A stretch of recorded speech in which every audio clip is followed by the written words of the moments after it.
The rainforest. Home of dense tropical vegetation, a wide variety of animal species, and fake strobe light thunderstorms every 20 minutes. Or maybe that's just the Rainforest Cafe. Yes, the restaurant chain has been capturing the hearts and minds of diners since it first sprang to life in 1994. But as the years go by, those hearts and minds have been left to wonder, whatever happened to Rainforest Cafe? Today, we'll be looking at why, much like our planet's real-life rainforests, rainforest cafes are slowly being wiped from the map. But before we go on this tropical adventure, be sure to subscribe to Weird History Food. After that, head down to the comments and let us know what other restaurants you'd like to see us cover. Now, let's take some bets. Who'd win in a fight? The Rainforest Cafe's Wild Bunch or the whole Five Nights at Freddy's crew? Rainforest Cafe was the dream of advertising salesman Stephen Schussler. He wanted to transport diners to a wild, tropical paradise with a highly themed restaurant that made use of 3D environments, realistic lighting, and sound design.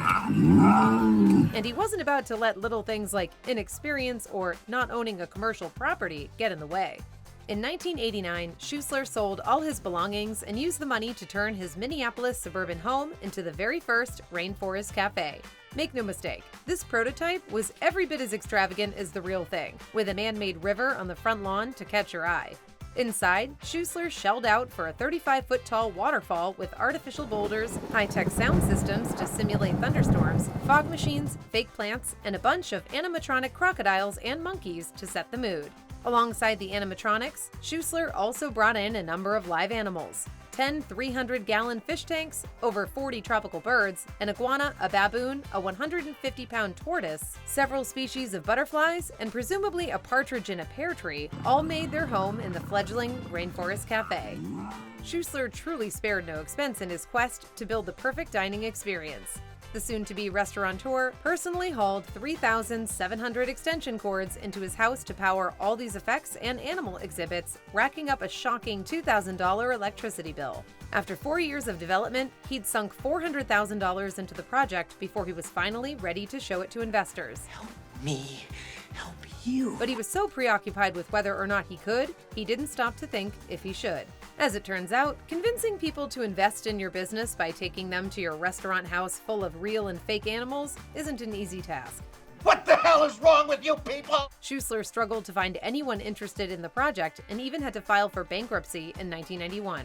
Meanwhile, things weren't going well at home. According to an Orange Coast magazine write-up, Schussler's neighbors weren't fond of his newest business venture. They thought the whole thing was a front for a temple for devil worship or a bordello. Prostitution. Boy, a Rainforest Cafe would be an unhygienic place for a bordello.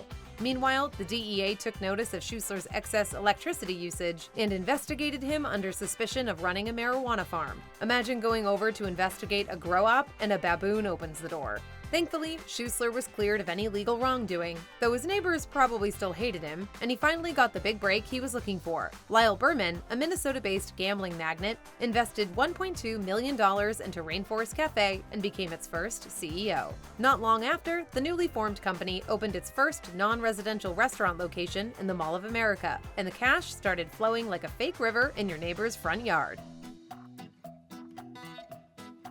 The Mall of America had become a national curiosity the moment it opened in 1992. As the largest mall in the country, it boasted all the usual fare like food courts and clothing stores. But there was also a movie theater, a theme park, and an aquarium, which is convenient because Schussler probably needed somewhere to dump all those fish tanks. The excess of American opulence in the 90s were on full display at the shopping center, making it the perfect home for Rainforest Cafe. The burgeoning restaurant found a spot on the first floor in 1994, and within a week of opening, a 3-hour wait for a table had become the norm.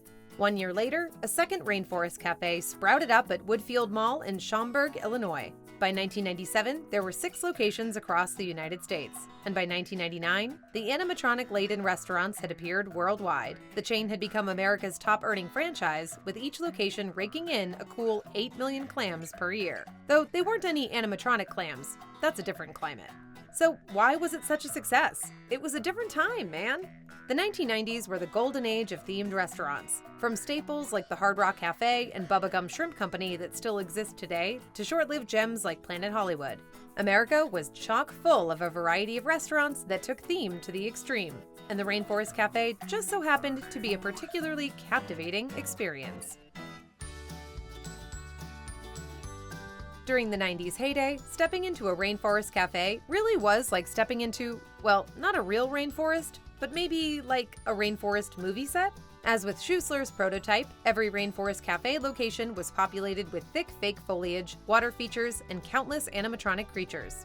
Every 20 minutes, the lights would flash and thunder boomed from overhead speakers, while the animatronics made an upsetting amount of noise. But perhaps the strangest holdover from the original concept was the live birds that flew freely around the restaurant while diners enjoyed their food. What did these birds think when a patron ordered a bird to eat? Speaking of eating, the meals themselves were almost an afterthought, offering an expected mix of pizzas, pasta, sandwiches, ribs, and pork chops that all leaned heavily on spicy seasoning and their signature Rainforest Rescue sauce. Luckily, prices were as mediocre as the food, with one 1998 review of the Vegas location claiming no dish was priced above $15. Rather than being served by a waiter, Rainforest Cafe patrons were led through their dining journey by a safari guide. And on your way out, you stopped by the in-house gift shop, which featured everything from t-shirts to pins to piggy banks. Okay, pigs aren't really rainforest animals, so what are we doing here? Plus, don't forget to say your goodbyes to Rainforest Cafe's iconic mascot, Tracy Tree and the Wild Bunch. That might sound like a bizarre rainforest-themed hip-hop group, but they're actually the restaurant chain's family-friendly characters. The animatronic Tracy Tree graced most Rainforest Cafe gift shops and sprouted rainforest facts for all who pass by. Wow, look at all those fish. And the Wild Bunch was a collection of animal mascots that graced the Rainforest Cafe sign. The most prominent of these was Cha-Cha the red-eyed tree frog, but the bunch also include Bamba the gorilla, Iggy the iguana, Maya the jaguar, Nile the crocodile, Rio the macaw, Tuki the elephant, and Ozzy the orangutan. And when they play a game of pickup basketball, lights out. These crazy creatures were plastered all over the merchandise during Rainforest Cafe's golden years. But as the 90s came to a close, their popularity, in fact, the entire Rainforest Cafe's popularity, was critically endangered. In the year 2000, Rainforest Cafe was bought by a restaurant management company called Landry's. The first thing the new management did was remove all the live parrots from each location and fire the on-staff animal handlers. You're fired! This saved the company $100,000 a year, but, according to Schussler, destroyed the spirit of the restaurant. Throughout the late 90s and early aughts, a number of new Rainforest Cafes were opened all over the world, including in downtown Disney and Disney Springs, the shopping districts next to Disney parks on both coasts. Sadly, the expansion effort was short-lived. Many of these locations closed as it became clear that the themed restaurant bubble was bursting. With the rise of online storefronts, shopping malls were quickly becoming obsolete, which was bad news for the Rainforest Cafe since many of their locations relied on mall foot traffic. The original Mall of America location closed in 2014, reopening 2 years later in a less ostentatious space on the third floor. Then in 2018, the Disneyland location was closed and eventually replaced by a Star Wars Galaxy's Edge trading outpost. And they don't even sell pork chops. What a ripoff. The 2020 COVID-19 pandemic was an even harsher blow for Rainforest Cafe, as any surviving locations were forced to shutter their doors and attempt to weather the storm. Luckily, rainforests had decades of practice with storms, so despite all these hardships and their ever-shrinking presence, Rainforest Cafes are still around. You just have to know where to look for them.